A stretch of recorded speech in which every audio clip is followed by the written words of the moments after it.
Lakers with a big win over the Sacramento Kings for the third time in 10 days. And for the first time since 2010, the Lakers have swept the Sacramento Kings. No LeBron James. He missed this one because he was sick. Guys stepping up big time. AD, Austin Reeves, Max Christie, Rui, Dalton Connect. Huge games, Rob. Yeah, huge games. You know, Dalton came out with 18. You know, I hope Gabe Vincent is going to be healthy. But you look around, the ball was really moving. They was moving. It's like sometimes when you lose a superstar like LeBron James, you're more intent on running the offense because you don't have to rely on the guy to bail you out. You count on each other. And tonight, they moved the ball. They was cutting. They was passing the ball. A lot of assists. And the thing that we kept saying in the green room was like, AD, I thought he had like 40 rebounds because every time you looked up, he was grabbing a rebound. He only ended up with 18 rebounds. Was it 18? And he had 8 assists, 15, by the way. Yeah, it was 15 rebounds and 8 assists. So, yeah, it was an amazing night. Great team game. Great team game. Yeah, the 33 assists as a team, that speaks volumes. I mean, the ball was not sticking, as Rob said, it was moving. I also thought, you know, getting to the free throw line 33 times, that was huge. And then, Geeter, the three-pointers, you know, they took 26. They got some shots up. But I thought tonight was, I mean, AD showed exactly how he can dominate games. I mean, he was impressive.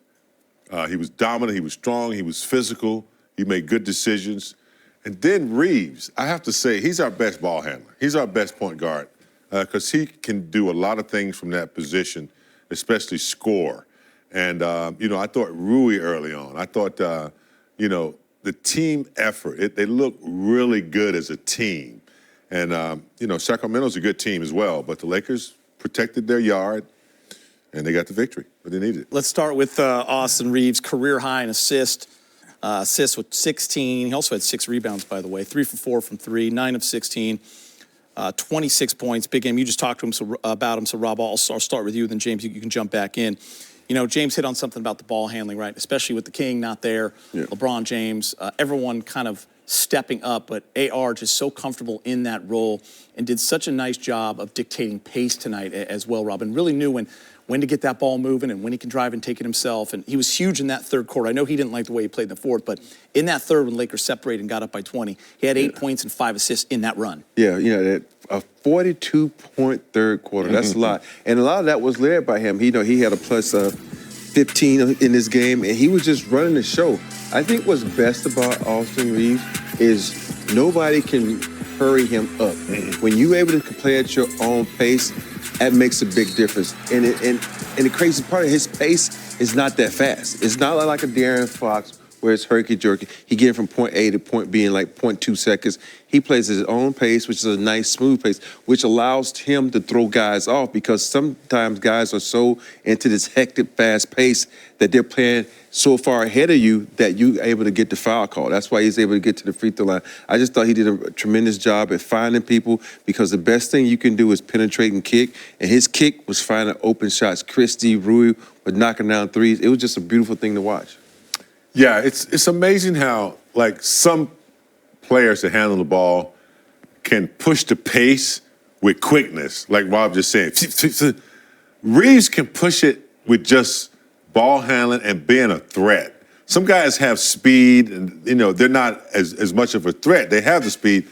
Reed is a threat when he has the ball, when he has a live dribble, and he pushes the pace because he's always, you know, looking to score or looking to go to the bucket or looking to make a pass. So you don't have to be super fast. In fact, I like first and second gear because he gets to the line, he gets the and ones, and he also doesn't turn it over. He's not rushed. So he's starting to be, and you know, in the commercial break, I just reminded myself that he did play for, I believe, Steve Kerr. Yeah. It was the USA because the year before the Olympics. He has some status and he has some experience, and it's starting to really show as a leader out there on the floor as well. For me, he is that third guy. They're always looking for that third guy to go with LeBron and AD because those guys are just two of the best in the game. So you're always looking for that third person. And look, it could be D'Lo on any given night, Rui, whomever, but Austin has really emerged as that guy, and he seems comfortable in that role. James said at halftime he has the trust of those star players, and he has from early on in his career. Rob, I'm going to show you this graphic right here that B. Moore, our producer, just gave me.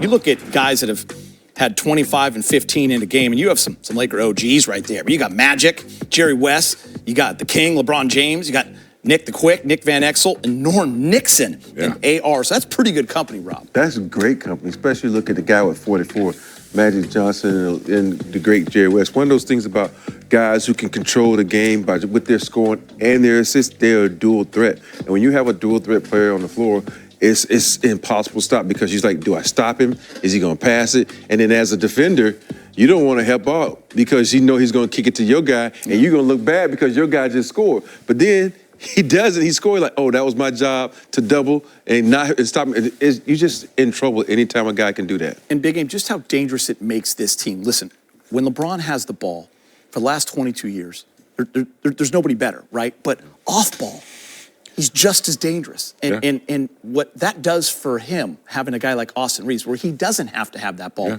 every single possession. He can work and get easy buckets. It's huge for this Lakers team. It's 1,000% trust that LeBron has in Austin Reeves. And, you know, Rob just pointed out something that, you know, it's easy to go help quickness. When someone is coming down, you can go help. But they don't know whether to go help on him because he's making gains as he gets to the cup. Before you know it, he's stretching out.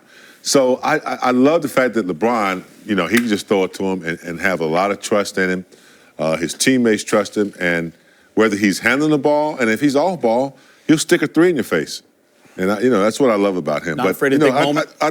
Big moments. Not afraid of big moments? I love the fact that, you know, Rui played well. You know, yes, 21 Max points was from awesome. Rui. Dalton came in. So you're starting to see, you know, a team that's starting to understand that they can do more with more players involved, being more unpredictable and more of a threat. Yeah, I love that balanced scoring, Rob. You know, we sometimes, you know, Rui just gets lost in the shuffle a little bit, but tonight was one of those games where we absolutely had to have every single one of those when we won. Well, I always laugh when you know, Rui is a better athlete than me, but he always reminds me of myself because he just does all those little things, and sometimes they don't get noticed because you playing with megastars, and sometimes you always want to talk about the megastar, and then all of a sudden you have an outstanding rookie. You talk about the outstanding rookie because you hadn't seen him before, and there is Rui.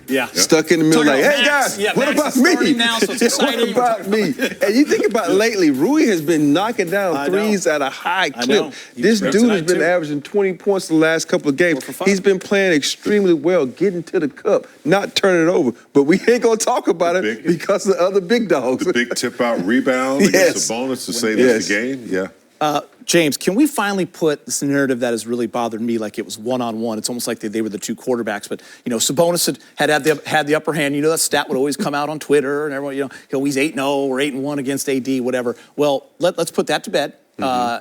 Lakers won all 4 games. They won 3 times against the Kings in 10 days, and AD was absolutely dominant on a bad ankle. 36 points, 15 rebounds, 8 assists, so close to that triple-double. Sabonis was in foul trouble all night long, and AD was taking it to him. Well, you know, I said before, you know, when force is amongst you, you meet force with force. Now, in those games, you know, last year, maybe, you know, some previous games, Sabonis had the edge on that. And he still pushes a lot. He pushes AD on just about every play subtly. But what AD decided to do was like, look, I'm going to match this. I'm coming at you. I'm getting to the free throw line. I'm going to make you foul me. I know that I have the edge on you. And he played with a lot of determination and physicality against Sabonis, which is why he got in foul trouble early. He can't match AD when he goes at him like that. Yeah, I'm a little disappointed in AD, though. No blocks, AD. Come on, man. You're supposed to be perfect. You know, but think about AD. We talk about it so much on this show. When you look around the league, there's not many guys that are as talented as he is. His size, his strength, when he's playing with force and he's going towards the basket, he's going to get to the free throw line and he's going to put people in foul trouble. And if you go back and look at the history, this has been reversed. It's been Sabonis being in attack mode, going at AD. And I guarantee you, AD has sat around and heard and saw his stat line and his winning percentage against Sabonis. He's like, you know what? I got to do something about this. I got to be the aggressor. Because you know how you look at a couple of games and you watch AD, it's always going away from the basket. Every shot he took tonight was going towards the basket. That means in your mind that I'm being aggressive. I'm not going to do this fadeaway finesse stuff. You got to be the man and cause havoc and go at them and go to the free throw line. And the referees recognize that. The referees recognize a fadeaway. They're not going to get a foul that way. Yeah. And they recognize when you're being the aggressor, and he got to the line tonight. Yeah, 13 times. That's a great point by you guys.